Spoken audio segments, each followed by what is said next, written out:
저희 동네에는 붕어빵을 파는 아저씨가 계십니다. 눈이 오고 바람이 불어도 자리에서 꿋꿋이 장사를 하시죠. 하지만 장사가 잘 되는 것 같지는 않더군요. 하루는 붕어빵 먹고 싶다는 지인이 있어서 처음 그곳으로 붕어빵을 사러 갔습니다. 그런데 가격이 좀 이상하더라고요. 붕어빵 3개에 1,000원, 1개에 300원. 3개에 1,000원이면 개당 333원인데 1개 사면 300원이라니 의아한 계산법이란 생각이 들었습니다. 궁금증을 이기지 못한 저는 결국 아저씨에게 여쭈어보았습니다. 아저씨, 가격이 이상한데요. 많이 사는 사람에게 싸게 해줘야 하는 거 아닌가요? 그러자 아저씨는 저를 물끄러미 바라보시더니 나지막하게 이렇게 말씀하셨습니다. 붕어빵 하나씩 사 먹는 사람이 더 가난합니다. 무슨 말인지 아시겠죠? 붕어빵 사 먹을 돈 1,000원이 없어 1개밖에 주문할 수 없는 사람을 위하여 1개의 가격을 낮게 잡은 것이죠. 우리가 주변 사람들에게 더욱 신경을 쓰고 배려하고 생각해 준다면 세상은 따뜻해집니다. 아저씨가 파는 붕어빵만큼 세상이 훈훈해졌으면 좋겠습니다. 오늘 설교 내용이 그대로 지금 정리가 된 내용이에요.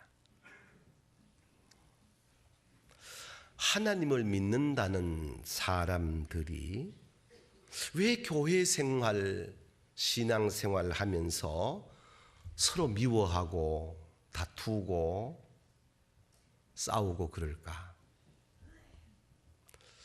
교회에서 종종 직분 때문에 혹은 사회에서는 세상의 것들 때문에 주님이 슬퍼하실 마음은 조금도 헤아리지 아니하고 자기 마음대로 말해버리고 행동하면서 하나님의 마음을 아프게 하는 일을 하는 그리스도인이라면 거기에 복음이 있는 것일까? 그리고 천국 백성으로 영원에 이르는 구원받은 택함받은 사람이라면 그 삶의 모든 내용들이 우리 주님 앞에서 어떻게 평가될까? 그래서 오늘 말씀의 제목을 복음의 정도정행이라 이렇게 정했습니다. 정도란 말은 사람이 행해야 될 바른 도리를 말하는 것이고, 정행이란 물론 문자적으로야 바른 행동이지만은 맑고 깨끗하고 다운 생활을 말할 때 정행이라 이렇게 말하는 겁니다. 그 앞에다가 복음의 정도정행, 복음의 삶이란 말인데 진짜 복음의 삶이 어떤 것인가? 오랫동안 고뇌하면서 이 말씀을 묵상하게 됐습니다. 그러다가 불현듯 고린도전서 1장 18절 말씀에 십자가의 도가 미련한 사람들에게는 어리석은 것으로 보이지만은 구원받은 우리에게는 하나님의 능력이 됨이니라. 이 말씀이 떠올랐습니다. 아, 그렇다, 맞다. 복음의 정도를 걷고 정행의 삶을 산다는 것은 곧 십자가의 도를 말하는 것이다. 그럼 십자가의 도가 무엇인가? 부흥회에 가보면은 요즘도 그런 경우를 종종 보는데, 신령하다고 능력 입었다는 부흥 강사가 손가락 하나만 까딱해도 뒤로 자빠지고 소위 입신하게 되는 경우를 흔히 볼 수가 있습니다. 그리고 10분 만에 혹은 5분 만에 깨어나면은 성경에는 전혀 없는 엉뚱한 말을 하면서 신비로운 세계 이야기를 하면은 한순간에 모든 교인들이 그 사람을 바라볼 때에, 그 강사를 바라볼 때에 마치 하늘에서 내려온 듯 존중하는 마음으로 보는 경향이 없지 않아 있습니다. 그것이 복음의 정도 정행일까? 우리는 기적을 다 원하고 살아가고 있습니다. 참 힘들고 어려울 때 하나님이 은혜를 베풀어 주셔서 기적 같은 일이 내게 있으면 참 좋겠다. 누구나 그런 마음을 갖는 겁니다. 그것이 나쁘다는 얘기가 아닙니다. 그런데 중요한 것은 그와 같은 기적을 바람하고 믿음 생활하고 있는 오늘 우리들의 그 삶의 중심에 내가 있느냐, 주님이 계시냐라는 질문입니다. 가만히 따져보니까 기적을 원하고 교회에서 금식하며 기도하고 낮밤을 가리지 않고 헌신하며 정말 객관적으로 볼 때에 충성하는 사람이다, 정말 신앙생활 잘하는 사람이다 라고 평가받는 사람들의 그 삶의 내용을 들여다보게 되어지면은 거기에 주님이 중심에 계시는가, 내 자신이 있는가. 사도 바울은 이것을 다메섹 도상에서 예수님을 만나면서 깨닫게 됐습니다. 다메섹 도상에서 예수님을 만난 때에 이 바울은 얼마나 흠칫 놀라는지 모릅니다. 나름 바울은 자기 자신의 삶을 돌아보니 오직 하나님의 영광을 위하여 살아온 사람이었습니다. 누가 바울을 두고 하나님의 영광을 가리운 사람이라고 할 수가 있겠습니까? 자기 자신도 오직 하나님의 영광을 위하여 유대교인으로서의 최고의 삶을 살아왔다고 자부하는 바울이었으나 다메섹 도상에서 예수님을 1대1로 만나고 난 다음에 질문이 들어온 겁니다. 나의 하나님의 영광을 위한 이 모든 삶의 중심에 내가 주인공인가, 주님이 주인공인가? 100,000번 생각해도 바울은 자기 자신의 지난날의 세월을 돌아보니 주님이 자기 중심에 계신 것이 아니었습니다. 바울 자기가 있었던 겁니다. 그 뿌리가 얼마나 깊은지 모릅니다. 그래서 바울은 그 깊은 자아의 뿌리를 뽑아내기 시작하면서 나는 만삭되어나지 못한 자와 같다, 죄인 중에 괴수다, 혁명적인 선언을 선포하면서 그때부터의 그의 삶은 달라지는 겁니다.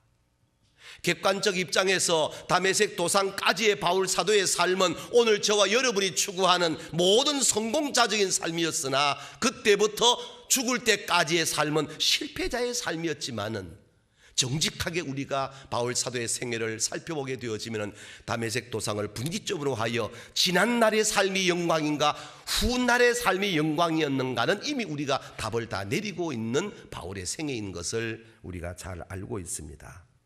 그렇기 때문에 사도 바울은 고린도 교회를 향하여 편지를 보낼 때에 십자가의 도가 구원을 받지 못하는 저 사람들에게는 미련한 것으로 보이지만 구원받은 우리에게는 하나님의 능력이 된다고 고백하는데, 다메섹 도상의 이전의 삶을 보니까 성공자적인 삶이었으나 거기는 복음이 없고 거기서부터 죽을 때까지의 삶을 들여다보니 객관적으로 실패자의 삶 같으나 들여다보니까 복음이 있었다는 얘기입니다. 그리고 이것은 누구도 변개할 수 없는 사도 바울의 생애이며 그의 삶이었던 걸 잘 알고 있습니다. 다시 말씀을 드리면 복음이란 십자가의 도입니다. 십자가의 도가 뭔가? 구원입니다. 저와 여러분의 오늘의 모든 삶의 관점은 오직 구원에 연결되어야 될 줄로 믿습니다. 구원의 도구는 무엇이냐? 복음입니다. 진정한 그리스도인이라면 이것이 자연스럽게 삶에서 연출되어야 될 줄로 믿습니다. 모든 삶의 관점이 구원에 연결되어져 있고 그런 삶의 내용은 하나님의 능력이 되기 때문에 우리에게 은혜가 되는 것이요 감사가 되어지는 줄로 믿습니다. 그렇기 때문에 사도 바울은 세상에서 귀히 여겼던 그 모든 것들을 배설물처럼 생각하고 분토처럼 버려버리고 오직 그날부터 주님 앞에서는 그날까지 온갖 고초와 역경과 환난을 당하지만은 정작 사도 바울의 마음자리에 예수 한 분 때문에 감동, 기쁨, 행복이 넘쳐나게 된 것은 그의 생애를 통하여 성경 곳곳에서 증언하고 있는 것을 우리가 잘 알고 있습니다. 이것이 뭐냐? 복음의 정도 정행이라는 것입니다. 오늘 본문 안에 나와 있는 것만 가지고 설명을 드리려고 하는데, 그러면 십자가의 도, 진짜 복음의 바른 걸음이, 바른 삶이 무엇이냐? 십자가의 도를 삶에서 적용하는 믿음의 생활이 뭐냐? 첫 번째, 같이 한번 읽어보겠습니다. 시작. 주관적 확신이 아니라 교회의 권위 아래 순복하는 것입니다. 아멘. 주관적 확신이 아니라 교회의 권위 아래 순복할 때에 복음의 삶이 정상적으로 이루어진 줄로 깨닫기를 바랍니다. 사도 바울이 이방 선교를 위하여 하나님의 부르심을 입었잖아요. 그러나 정통 사도들은 바울을 사도로 인정하지를 않았던 것입니다. 그 당시에. 그러니까 2절 말씀에서 내가 이렇게 수고를 해왔고 지금도 수고를 하는데 이런 수고가 한 세대가 지나고 난 이후에 헛된 것이 되면 안 되겠다, 이런 고백을 했는데, 바울이 하나님의 부르심을 입었고 하나님의 부르심에 응답했고 하나님이 이방 선교의 사명을 바울에게 직접 주셨다. 아멘. 그러면 나는 하나님의 사도다. 그럼에도 불구하고 다른 사도들이 바울을 지난날 하나님을 배반하고 예수를 믿는 사람을 잡아 죽였던 저가 무슨 하루아침에 사도가 됐느냐고 빈정거릴 때에 디도를 데리고 예루살렘 교회를 방문하게 된 내용이 1절과 2절인데, 이 말씀의 핵심 내용이 뭐냐? 바로 내가 사도로서의 사명을 감당하고 있는 것은 주관적 나 바울의 확신에서만이 아니라 분명하게 하나님의 부르심을 받았고 내가 응답했고 이방 선교사의 사명을 받았으니 교회의 권위로 이것을 인정할 수밖에 없다는 사실을 토론하고 통보하고 증언하기 위해서 예루살렘을 올라가는 것입니다. 이 말씀의 핵심의 내용이 뭐냐? 오늘 또 이 내용은 변함이 없다는 것입니다. 예컨대 공의회가 인정하지 아니하는 교회의 권위에 순복하지 아니하는 소위 사이비 이단 집단들의 보편적인 행태가 무엇입니까? 자기 주관, 자기 확신에 의해 가지고 내가 재림 예수다, 내가 받은 복음이 진짜다, 이렇게 말하면서 자기 주관, 자기 확신을 갖고 교단을 만들고 교리를 설정하고 거기에 따르게 만드는 것은 안 된다는 것입니다. 이것이 당시에 갈라디아 교회도 횡행했던 것을 바울은 강조하고 있는 것입니다. 그러면 오늘 저와 여러분의 가장 중심된 바른 신앙생활은 교회의 권위에 순복할 줄 아는 넉넉한 지혜가 있기를 축복합니다. 아무리 내가 주관적 은혜가 있다 할지라도 교회 권위에 순복하지 아니하는 것은 바른 복음의 삶이라고 할 수가 없다는 거예요. 두 번째 3절서 7절까지 말씀의 내용이 뭐냐면은 구원의 진리를 깨달아서 죄와 율법에 대하여 진정한 자유함을 누리는 것입니다. 아멘. 참 이 말씀 중요한 말씀인데 3절 말씀 이하를 보면은 바울이 디도에게 할례를 행치 아니했다라고 기록한 구절이 나오게 되어집니다. 이는 매우 중요한 구절인데 당시의 갈라디아 교회 안에서는 율법주의자들로 말미암아 이방인들도 구원을 받으려면 할례를 반드시 행해야 된다라고 가르치고 있었습니다. 그러나 사도 바울이 받은 복음은 그것이 아니잖아요. 요한복음 3장 16절 말씀에 하나님이 세상을 이처럼 사랑하사 독생자를 주셨으니 누구든지 저를 믿으면 영생을 얻으리라. 아멘. 사도행전 10장 31절 말씀에 주 예수를 믿으라.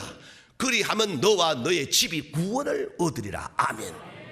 예수님을 믿음으로 말미암아 구원을 받는데 할례를 받아야만 구원을 받는다는 이 율법주의자들의 잘못된 관행을 일깨우는 말씀이 3절 이하 7절까지 이어지고 있는 것입니다. 구원의 십자가는 갈보리산 예수께서 못 박혀 죽으신 그 십자가 뿐입니다. 그래서 십자가는 복제품이 없다는 것입니다.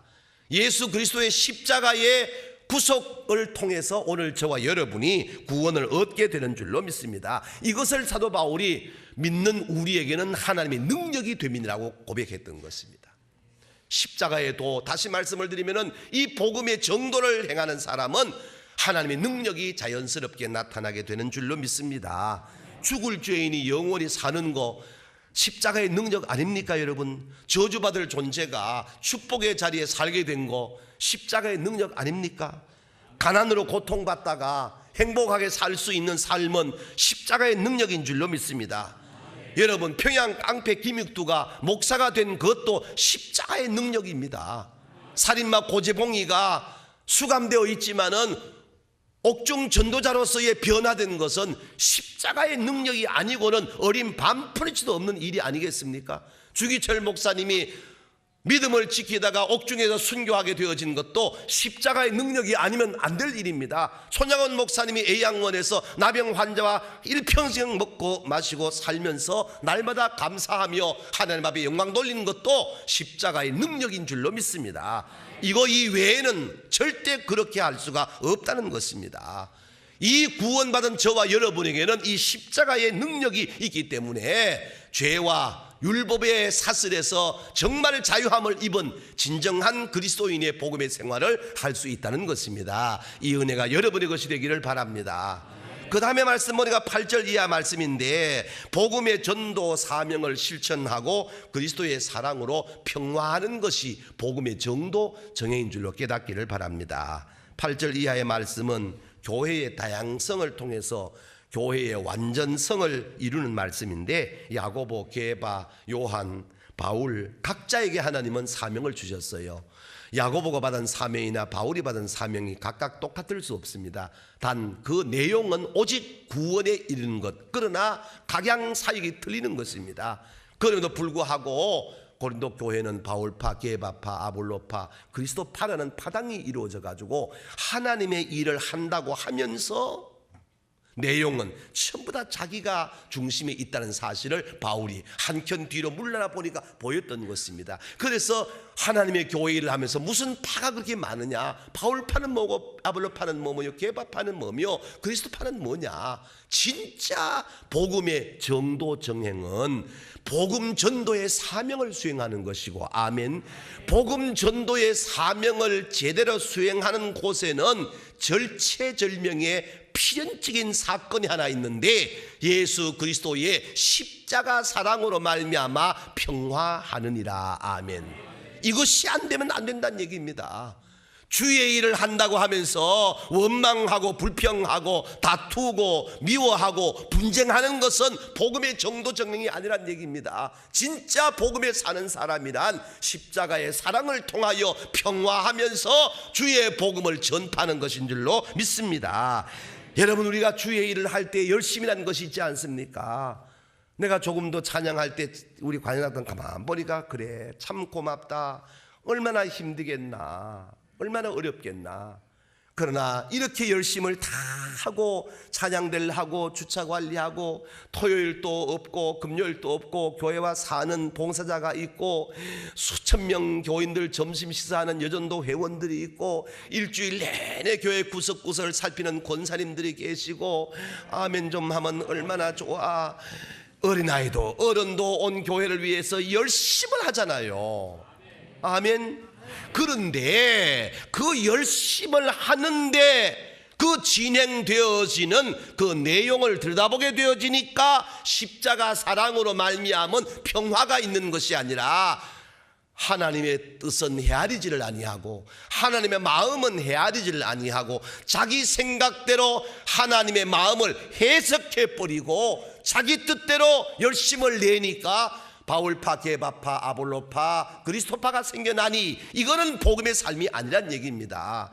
그러므로 진짜 복음의 정도 정행하는 사람이라면은 주의 일을 열심을 하되 평화하는 것이다. 아멘. 할렐루야. 이 마음가짐으로 복음 전도의 사명을 수행하는 사람들을 두고 복음의 정도 정행을 하는 사람이라고 가르치고 있는 것입니다. 이것이 오늘 저와 여러분의 것이 되기를 바랍니다. 여러분, 아마데우스 영화를 보신 분이 많이 계시겠죠? 오래됐기 때문에 다 잊으셨을 거야. 볼프강 아마데우스 모차르트 이야기인데, 이 아마데우스를 어제 저녁에 다시 내가 또 하나 끄집어내서 또 보았습니다. 이 설교를 진행하다가 문득 그 아마데우스 영화 안에 대사들이 생각이 나서 다시 한 편을 보았습니다. 음산한 어둠이 깔린 장면이 탁 터진데 목소리만 들려옵니다. 모차르트, 내가 너를 죽였다, 나를 용서하게. 내가 자네를 죽였네, 나를 용서하게. 그 소리가 쫙 들려옵니다. 그리고 장면이 탁 바뀌면서 신부가 정신병자들만이 수용되어지는 그곳에 와서 한 사람과 만나서 고해성사를 하게 합니다. 고해성사 같이 진행되어지는 살리엘이라고 하는 궁정악장이 이야기를 하는 내용이 아마데우스 전체 3시간 동안의 영화의 내용입니다. 물론 그 내용의 주제는 모차르트 이야기입니다. 그 얘기를 다 들을 수는 없고 그 이야기를 진행할 때의 내용은 이렇습니다. 이 궁정악장 살리에리가 참 대단한 음악가입니다. 그런데 모차르트가 딱 등장하면서 살리에리 궁정악장은 자기 자신의 음악이 모차르트에 비하여 이거는 정말 초라하게 그지없다는 걸 자기 느낍니다. 그러면은 전에 제가 말씀을 드린 대로 프라이드 관리법을 제대로 배웠더라면은 인정할 줄 알고 존중할 줄 알아야 되는데 후배 모차르트가 작곡하는 이 음악은 신비에 가까운 음악성이지만 자기는 그것을 그저 평가할 정도밖에 못 되고 그런 음악을 만들어내지 못한다는 것 때문에 질투가 마음을 불붙게 만들어서 모차르트를 서서히 죽여가는 장면들이 연주되어져 갑니다.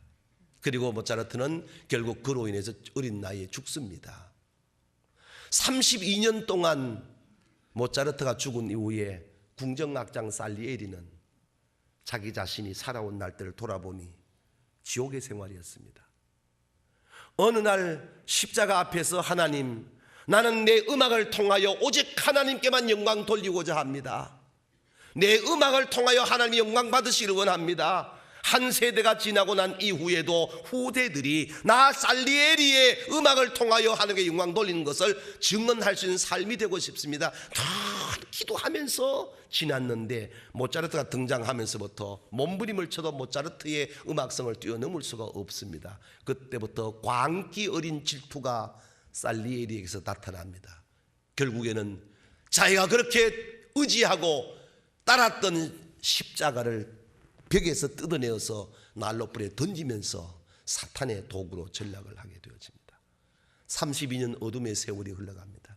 그런데 그가 마지막 영화를 마지막 부분에서 남기는 대사가 있습니다. 그것을 제가 옮겨왔습니다. 당신들의 자비로운 신은 모차르트를 죽이고 나를 고통 속에 살게 만들었소.